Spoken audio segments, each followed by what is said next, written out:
성도님들, 만약에 우리가 이 땅에서 죽지 않고 영원히 살 수 있었다면 어땠을까요? 아마 하나님을 찾지 않는 사람도 있지 않았을까요? 죽지 않고 영원히 살 수 있는데 몸도 아프지 않고 너무나 건강해요. 그리고 평생 잘 먹고 잘 살 수 있는 풍족한 재물까지 가지고 있습니다. 그랬다면 어땠을까요? 하나님 찾지 않는 사람도 있지 않았을까요? 제가 이런 질문을 드리는 이유는 현대인들이 실제적으로 이 세상에 구현해내기 원하는 그런 세상이 바로 이런 세상이기 때문입니다. 그들은 이런 세상을 실현시키기 위해서 첨단 기술을 총동원하고 있어요. 기술을 집중시키고 있습니다. 그 이면에는 하나님이 없이 영생을 살고자 하는 그런 마음이 있습니다. 사탄이 천국에서 그렇게 하였듯이 더 이상 하나님에게 휘둘리지 않겠다는 그 마음, 하나님을 정면으로 대적하고자 하는 그 마음이 그 이면에 깔려 있다는 것입니다. 사람이 마음대로 통제할 수 없는 유일한 영역, 죽음이라는 불확실함을 제거하고 더 이상 하나님의 손에 좌지우지되지 않겠다는 그 의지가 그들에게 있다는 것입니다. 성도님들, 이것은 하나님 앞에서 바벨탑을 다시 쌓는 것입니다. 바벨탑이 어떤 사건인가요? 우리 창세기 11장 4절을 함께 읽어보겠습니다. 시작. 또 이르되 우리가 우리를 위하여 도시와 탑을 세우고 탑의 꼭대기를 하늘에까지 닿게 하며 우리가 우리를 위하여 이름을 내고 이로써 온 지면에 널리 흩어짐을 면하자 하더라. 하나님은 노아의 홍수가 끝나고 살아남은 8명의 사람, 노아의 가족들에게 무엇이라고 명령하셨나요? 온 땅에 충만하여 생육하고 번성하라 라고 명령하셨습니다. 모여있지 말고 온 땅에 흩어져서 살면서 온 세상을 다스리라고 하셨다는 거예요. 하지만 8명으로부터 다시 시작된 이 인류는 하나님의 명령을 듣지 않습니다. 한 곳에 모여서 도시와 바벨탑을 세웁니다. 그리고 어디까지 탑을 쌓기로 했죠? 하늘까지. 하나님을 상징하는 하늘, 탑의 꼭대기를 하늘에까지 닿게 하려고 합니다. 이것은 단순히 탑을 높이 쌓는 문제가 아니었어요. 바벨탑은 하나님에 대한 인간의 도전이요, 출사표였던 것입니다. 더 이상 하나님의 손에 좌지우지되지 않겠다는 것입니다. 온 지면에 흩어짐을 면하자. 하나님이 원하는 대로 살지 말자. 우리가 원하는 대로 살자. 여러분, 바벨탑에는 이런 의미가 숨어져 있다는 것입니다. 더 이상 하나님이 우리의 왕이 아니다. 우리 자신이 바로 우리의 왕이다. 하나님 없이도 우리는 얼마든지 잘 살 수 있다. 이런 의미라는 거예요. 그런데 뭐예요? 인간이 아무리 하나님을 대적해도, 하나님 앞에 출사표를 던져도 절대로 정복할 수 없는 영역이 있었습니다. 하나님 앞에서 절대로 교만할 수 없는 영역이 여전히 그들에게 있었다는 거예요.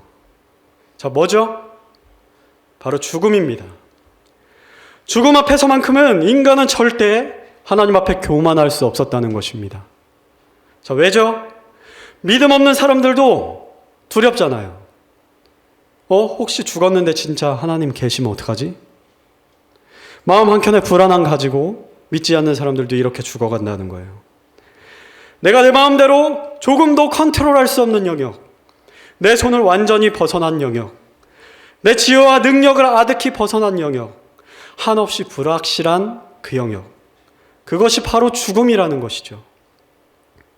이 죽음은 왜 사람들에게 찾아오게 되었나요? 인류의 대표자 아담과 하와가 에덴 동산에서 선악과를 따먹었기 때문입니다. 어떤 사람들은 말합니다.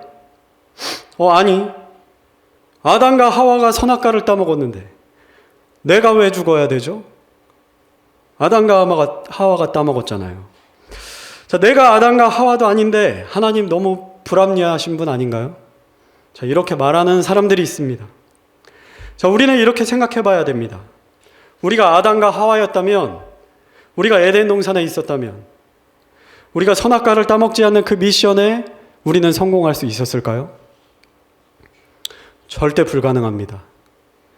자, 구원받은 우리 성도님들 어떠신가요? 구원받았는데 하나님을 우리 마음의 주라고 고백하고 있는데 여러분, 하나님 말씀대로만 살아가는 거 쉬우신가요? 정말 하나님의 명령을 하나도 빠짐없이 하나님 앞에 떳떳하게 100% 지키고 계신가요? 이 질문 앞에 떳떳하지 못하다면 우리는 아담과 하와를 욕할 자격이 없습니다. 우리도 그들과 전혀 다를 바가 없기 때문입니다. 우리도 하나님이 하지 말라는 거 어기면서 살아가고 있잖아요. 구원받은 지금도. 그래서 아담과 하와는 인류의 대표자인 것입니다. 그들만 잘못하고 우리는 잘못하지 않은 것이 아니라는 거예요. 그들이 따먹은 선악과는 우리가 그들의 자리에 있었어도 반드시 따먹게 되었을 그 선악과라는 것입니다. 자, 어쨌든 이 선악과를 따먹은 아담과 하와, 죄인이 되어버린 아담과 하와는 하나님이 말씀하신 그대로 그들의 죄로 인해서 이제는 죽을 수밖에 없는 존재가 되었습니다. 그리고 아담과 하와의 후손인 우리들, 죄 중에 잉태되어서 태어나고 죄 가운데 태어난 우리들도 다 죽을 수밖에 없는 존재로 태어나게 되었습니다. 자, 우리 히브리서 9장 27절 노란색 글씨 함께 읽겠습니다. 시작.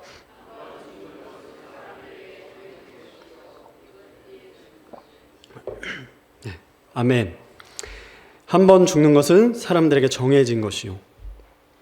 하나님이 불타는 칼과 그룹들로 오늘 본문에서 생명나무를 지키는 그 내용 우리 본문에서 읽었습니다. 자, 하나님께서 왜 생명나무를 지키셨을까요? 아담과 하와가 생명나무 열매를 따먹으면 안 되기 때문입니다. 죄인이 되어버린 그 아담과 하와가 생명나무 열매를 따먹게 되면 어떤 일이 일어나는 걸까요? 그들은 더 이상 하나님을 찾지 않아도 되는 그런 존재가 되어버립니다. 하나님 앞에서 절대 교만할 수 없는 한 가지, 죽음, 그 죽음을 정복한 존재가 되어버린다는 거예요. 더 이상 죽지도 않기 때문에 내가 죄 가운데 살고 있더라도 그들은 더 이상 하나님을 두려워할 필요가 없어지는 것입니다. 그렇게 되는 것 하나님이 원하실까요? 하나님은 하나님 없이도 영원히 잘 먹고 잘 살 수 있는 존재, 하나님을 영원히 찾지도 않고 하나님에게 관심도 없는 존재, 그런 존재를 만들려고 이 땅에 사람을 만드신 걸까요? 그런 존재를 만들려고 하나님의 형상대로 정성껏 사람을 이 땅에 만드셨을까요? 아닙니다.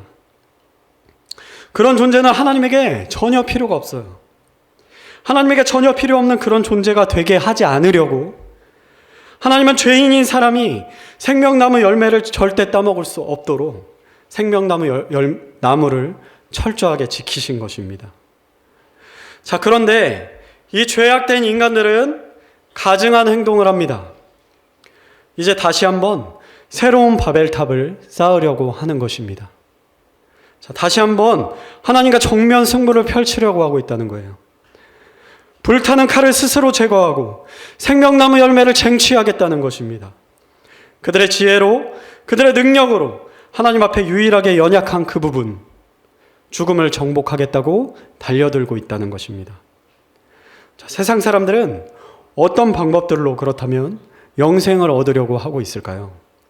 자, 첫 번째로 일론 머스크의 뉴럴 링크입니다.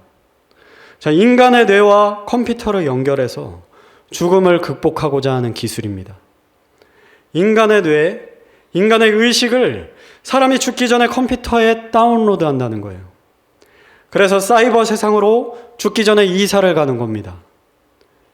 성도님들, 영화 아바타 혹시 보셨나요? 자, 그 영화 보면 어떤가요? 주인공은 이 세상에서는 사지가 마비된, 사지가 불편한 장애인인데 사이버 공간에서는 새로운 육체, 이 나비족의 육체와 연결이 됩니다. 그래서 사이버 공간 안에서 빠르게 달리고 싸우고 공룡 타고 날아다니고, 자, 막 그러지 않습니까? 자, 이 뉴럴링크는 이런 것을 목표로 하고 있는 것입니다. 뇌를 컴퓨터에 다운로드 받아서 새로운 건강한 육체, 영원히 쇠약해지지 않은 이런 휴머노이드 로봇과 같은 로봇 육체에 내 뇌를 다운로드 시킨다는 거예요. 자, 이것이 기술적으로 완전히 구현되면 어떻게 될까요? 자, 마치 그 사람이 죽지 않고 영원히 살게 되는 것처럼 그렇게 보일 거예요. 자, 그런데 생각해 봐야 될 것이 있습니다.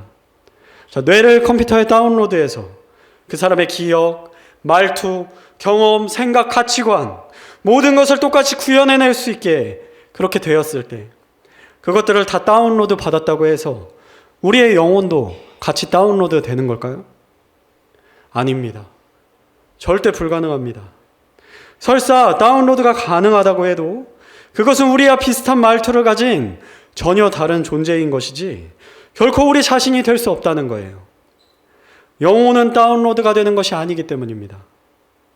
자, 믿지 않는 사람들은 이 사실을 잘 모르기 때문에 뇌를 다운로드 시키는 데 성공하면 영생이 가능해질 거라고 믿고 이런 헛된 기술들을 구현하려고 그렇게 시도하고 있는 것입니다. 자, 이렇게 영혼이 다운로드가 되지 않을 가능성이 있는데 그렇다면 인류가 다시 쌓고 있는 이 바벨탑은 이대로 실패로 돌아가게 되는 걸까요? 자, 그래서 이들은 또 다른 프로젝트를 함께 진행하고 있습니다. 자, 구글의 칼리코 프로젝트라는 것입니다. 자, 한 장 더 넘겨주세요. 자, 이것은 무엇일까요? 자, 뇌를 다운로드 시키는 것이 아니라 지금 잊고 있는 우리 몸의 유전자를 조작해서 수명을 연장시키는 기술입니다. 노화에 관련된 유전자를 찾아내어서 이 유전자가 늙지 않도록 유전자를 조작하는 기술이에요. 이 기술의 1차 목표는 인간의 수명을 500세까지 늘리는 것입니다. 자, 너무나 놀라운 것은 이 기술을 연구하고 있는 사람들이 이 기술의 실현이 머지않았다고 그렇게 말하고 있다는 것입니다. 20년, 향후 20년, 30년 안에 이 기술이 완성될 수 있다고 말한다는 거예요. 자, 1차 목표가 500세이고 결국에는 노화 유전자를 완전히 노화되지 않도록 유지하는 것. 그런 기술을 개발해서 영생을 가능하게 만드는 것. 그것이 이들의 최종 목표인 것입니다. 창세기 6장 3절 말씀 우리 다 같이 읽겠습니다. 자, 시작.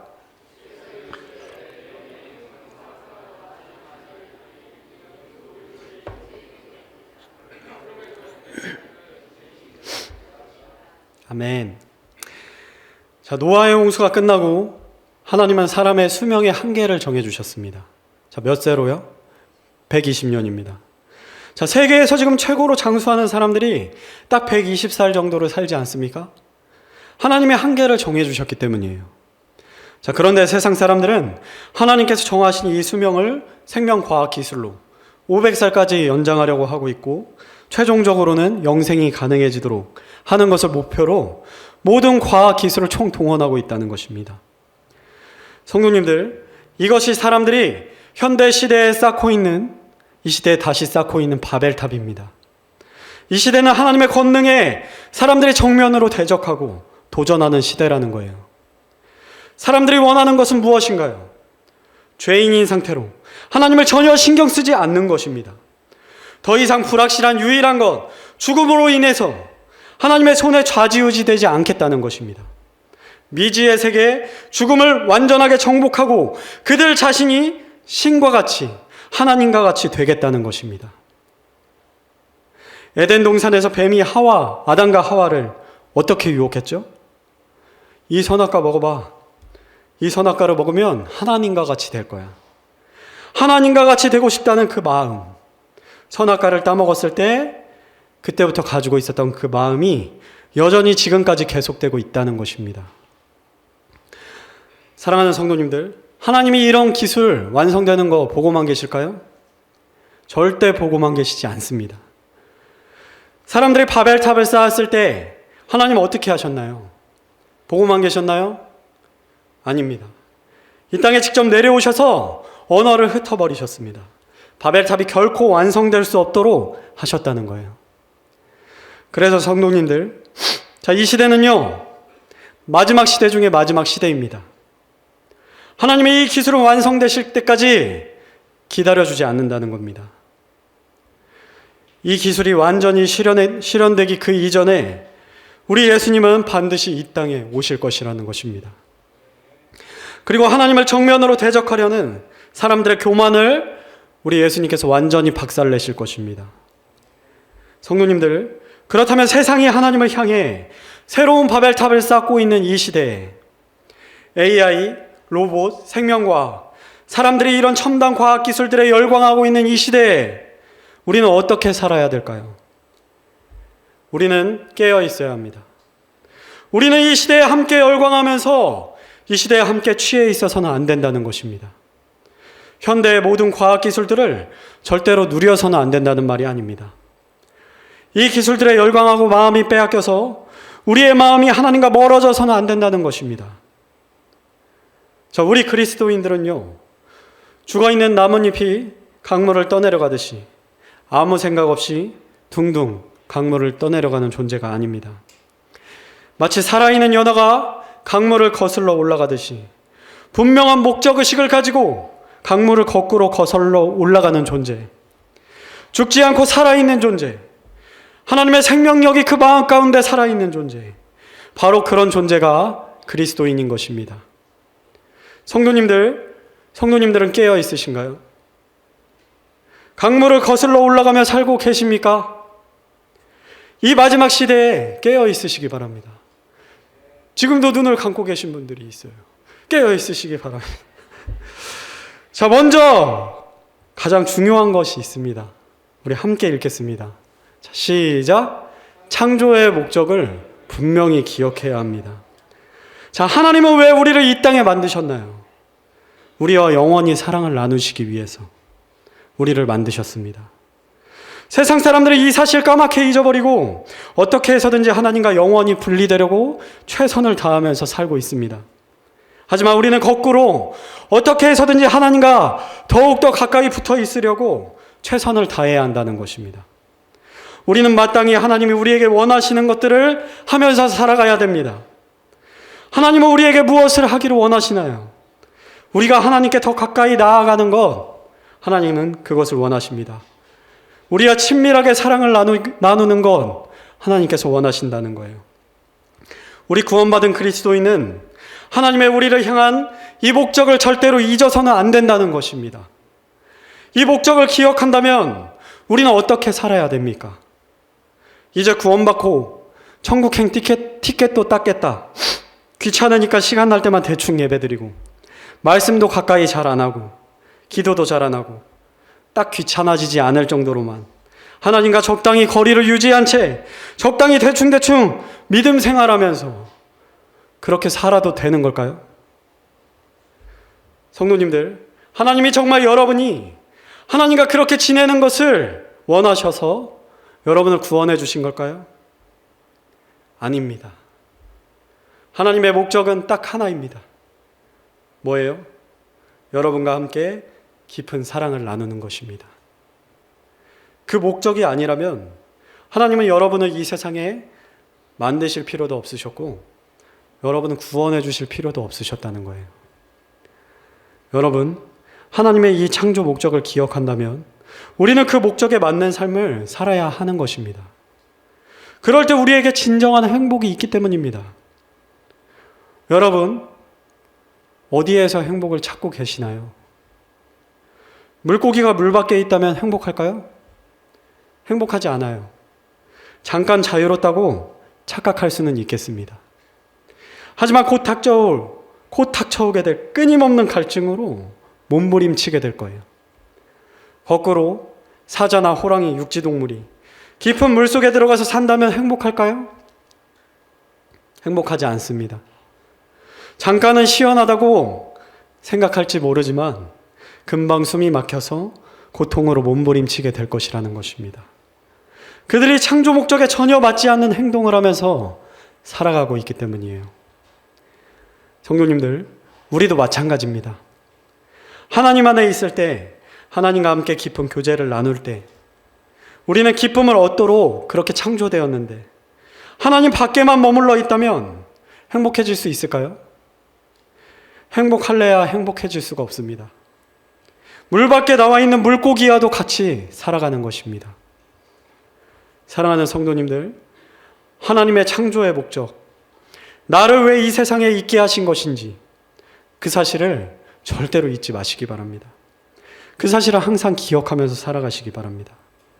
자, 우리 둘째, 함께 읽겠습니다. 자, 다시 쌓아 올리는 바벨탑 앞에서 우리는 어떻게 깨어 있어야 할까요? 시작. 하나님 앞에서 영원을 소망해야 합니다. 세상 사람들이 소망하는 영원은 무엇인가요? 하나님이 없는 영원입니다. 그렇다면 우리가 소망해야 하는 영원은 무엇인가요? 우리는 하나님과 함께하는 영원을 소망해야 하는 것입니다. 하나님이 약속하신 그날을 우리는 마땅히 생생하게 꿈꾸고 간절하게 손꼽아서 기다리면서 기대하는 마음으로 살아가야 한다는 것입니다.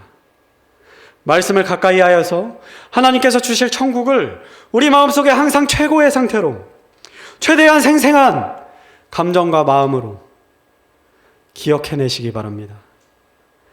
구원받았으니까 천국 갈 때 되면 알아서 가겠지. 이런 미적지근한 자세로 살아가서는 안 된다는 것입니다. 말씀의 결론입니다. 사랑하는 성도님들, 우리의 육을 즐겁게 해줄 첨단 기술들은 앞으로 더욱 빠른 속도로 우리에게 밀려들 것입니다. 세상 사람들은 이 기술들에 열광하여서 더욱더 하나님을 빠르게 떠나게 될 것입니다. 자, 이럴 때 우리가 해야 될 것은 무엇입니까? 세상 사람들의 시선이 모두 이 세상에 매여 있을 때 세상 가운데 그들이 스스로 만들어낸 모든 것들에 취해서 그들의 우상들에 취해서 자아자찬하고 열광하고 파티를 벌이고 있을 그때 우리의 시선은 이 땅에 있어서는 안 된다는 것입니다. 마땅히 하나님 나라에 있어야 한다는 것입니다. 성도님들, 고개를 드시기 바랍니다. 이 땅이 아닌 하늘을 보시기 바랍니다. 하나님 안에서 우리를 이 땅에 얽매는 이 모든 것들로부터 자유해지시기 바랍니다. 날마다 하나님 안에서 충만하고 새로워지며 날마다 주님을 더 사랑하는 저와 성도님들이 다 되시길 바라겠습니다. 우리 그렇게 되시길